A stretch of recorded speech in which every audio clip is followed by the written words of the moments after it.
Community Centre in North London is a deep energy retrofit of an existing 19th century brick building.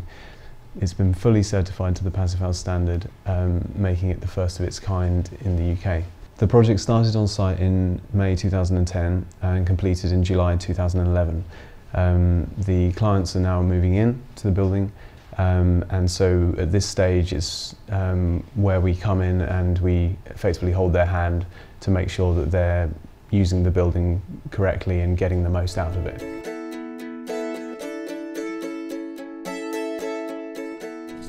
So you're here all the time? Yeah. Yeah. So when were you here from the very beginning of the whole project? Yes. Oh, Yeah. And is this, have you got what you expected to get, do you think? And again, no blame, I'm just interested in your view. More than. No. I think more than I expected, actually. As part of the building performance evaluation, we have enlisted the help of Roderick Bunn of Bere. He is going to be providing independent analysis of the data. He's also ideally placed to advise us on the soft landings process because he helped write it. So it's quite a unique opportunity.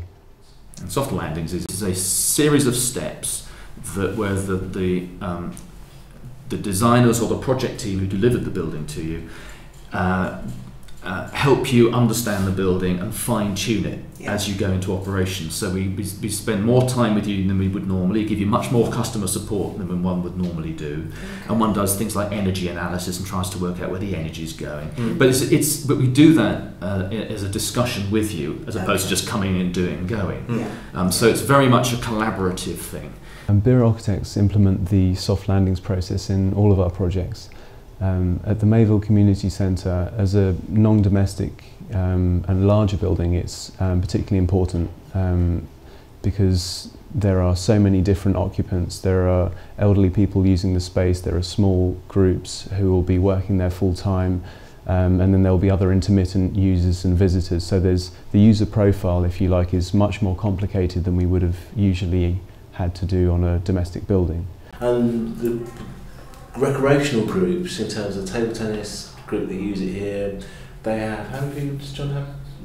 Oh gosh, 10 to 15. 10 to 15, and they're the most active group in the space, and they don't find that the building overheats so that they are sweating excessively, and they feel it's very comfortable. And then there's a sedentary group that come in who use it for bingo, and again they feel very comfortable, and they feel that actually the great thing about the building is that there is a consistency of warmth or atmosphere throughout the whole of the building. So they don't suddenly feel that they're in the foyer and it's really hot, like if you go into some buildings where they've got those heaters on the doors to give you that kind of feel, oh, you're in somewhere nice, and then you go to another building, part of the building, and then it's cold. And they feel that it's quite nice, that there's a continuous temperature all the way throughout, and it doesn't fluctuate to such an extent where they suddenly feel that actually I'm in a different zone or I'm in a different part of the building. And that's probably true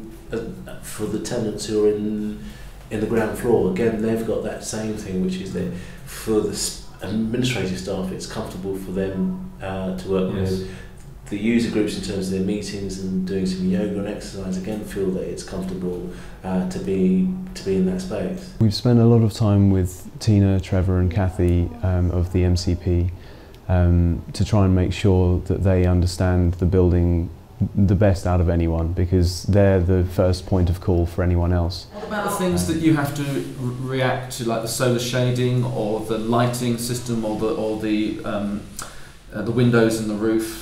How do you operate? How do you understand? What's your understanding of those, and what's your appreciation of those? The appreciation is because yesterday we had table tennis club, and when they're playing table tennis, they get really hot. So normally we open the exit doors, and then they're really cold. So yesterday we were able to open the top, where the gentle breeze. That sounds really weird, but the gentle breeze that was just enough for them. Yeah. Just crack it up, so about that much. The temperature's fine. How did you get on with the controllers that opened those?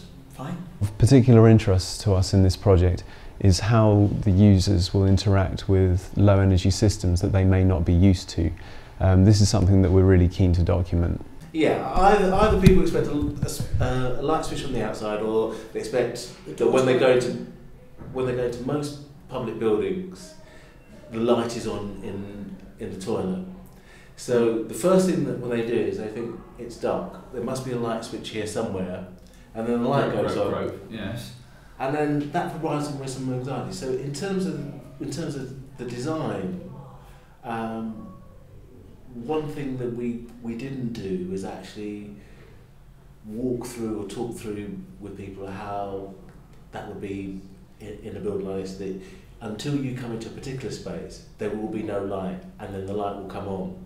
And then once you leave, you don't have to worry about switching the light because it's automated and it will switch off. 6 months on from the building's completion, we felt it would be a good time for us to go back, revisit some of the systems and check that they were working as we had originally intended them to. The reconciliation of the meters has allowed us to look at the system overall and try and work out where any problems might have occurred. Right, so just be absolutely clear, which is the ventilation heater, what's the notation on that one? 2L, that's that one, yes, that's right, ventilation heater, that makes sense. We think. If that's reading 0, which it is, so that's fine. Oh, I see what you mean, so that is reading on that, yes. So that's all in the ventilation? Yeah, they've all got power, yeah, and they're all showing the same reading at the bottom. Right. So they're all connected correctly. Right. Just that one's not reading anything, as though it's never been on. Yeah. In our case at the Mayville, there was an instance where a couple of the sub-meters were double counting, which means that they weren't displaying correctly. And so the whole process gave us the opportunity to get the electrician back, trace the circuits and work out what needed to be fixed. If we hadn't have done this, then at the end of the year our data would have been completely wrong. So this is one of the things that's of paramount importance when considering the design and the installation of your electrical supply. We're not interested in either good news or bad news. Everything is news. It's the realities of the thing. So we don't judge anything. Mm-hmm. So at the moment we know we have a metering problem. But the fact that there is a sub-metering problem on the electrical circuits, the fact that there is an electrical problem, as far as our research is concerned, we don't treat it as a problem, we treat it as a characteristic. We say, well, this is what the industry does. Mm-hmm. So what we need to do is understand more about how we've ended up in this situation, so we make it better next time. As part of the recommissioning, we asked Andrew Farrar, the Green Building Store, to come back and check that the system was performing optimally. This is the CO2 monitoring device, and at the moment you'll see it's registering 609 parts per million CO2 level within the building. And there are 2 motorised dampers that open and close in order to ventilate this area when it's required. And these are controlled on CO2 level. Interestingly, because it is really quite sensitive, if I breathe at it, I've now caused it to go above 800 parts per million. It's now going up to 1500 parts per million. And do you want to turn that on? You can now hear the motorised head running. And at the moment what it is doing is it's opening both those valves. And it will only start to shut down again when the recorded CO2 level drops below 800 parts per million. What I've discovered the problem is that the motion sensors in the upstairs offices up there are not creating any response from the zone valve or the motorised head that is operating the damper in the supply duct to those offices. He's also taken the time out to explain the filter system to the staff and show them how that they can replace them on their own. To begin with, what you do is you turn the ventilation unit off button. It will light up on stop and you have to wait a little while.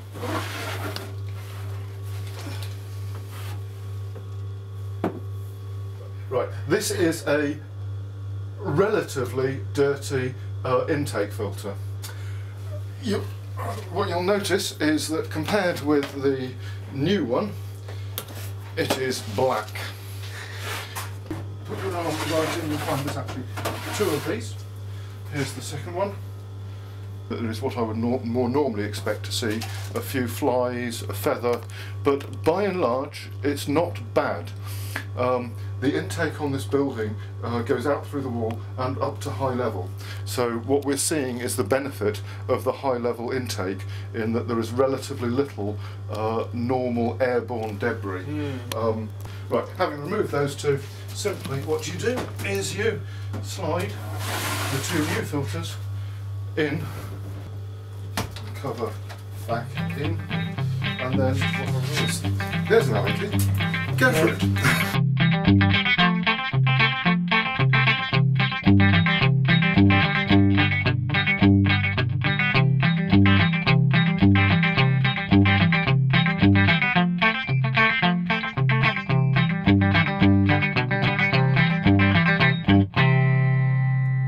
Now that we've changed the filters, the ventilation unit is still in its off mode. In order to put it back into its on mode, it needs to be pressed into on fan speed 3. The ventilation unit will now come back into life, and we have succeeded in changing the filters.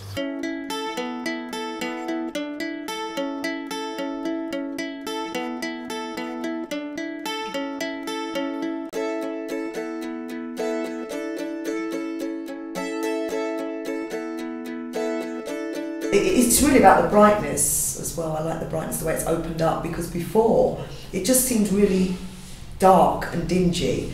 And it was actually, I mean, coming here, it was the people who made the centre really. So you overlooked all of that because you had everyone in the centre, etc., etc. Now we've got sort of both worlds in here, and now it's great to show people around, and we can, you know, get other people in who are interested in Passive House.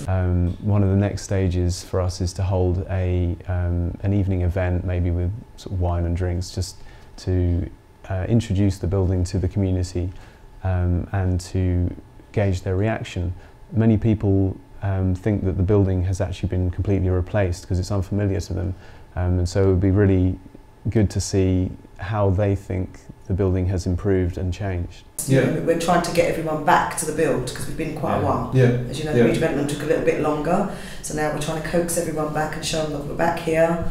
It's a warmer building, it's easier to access, it's a nice building, it's pretty, and we're getting good feedback at the moment. So. The other thing